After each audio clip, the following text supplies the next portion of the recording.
صلی اللہ علیہ وسلم۔ صحیح بخاری حدیث نمبر 18۔ رسول اللہ صلی اللہ علیہ وسلم نے اس وقت جب آپ کے گرد صحابہ کی ایک جماعت بیٹھی ہوئی تھی فرمایا کہ مجھ سے بیعت کرو اس بات پر کہ اللہ کے ساتھ کسی کو شریک نہ کرو گے، چوری نہ کرو گے، زنا نہ کرو گے، اپنی اولاد کو قتل نہ کرو گے، اور ناعمدن کسی پر کوئی ناحق بہتان باندھو گے، اور کسی بھی اچھی بات میں اللہ کی نافرمانی نہ کرو گے۔ جو کوئی تم میں اس عہد کو پورا کرے گا تو اس کا ثواب اللہ کے ذمہ ہے،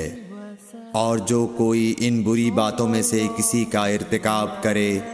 اور اسے دنیا میں اسلامی قانون کے تحت سزا دے دی گئی تو یہ سزا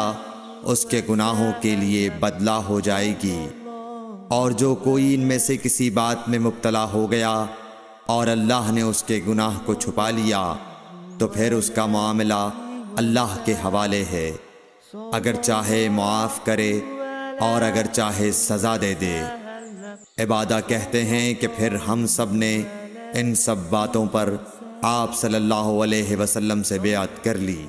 صلی اللہ علیہ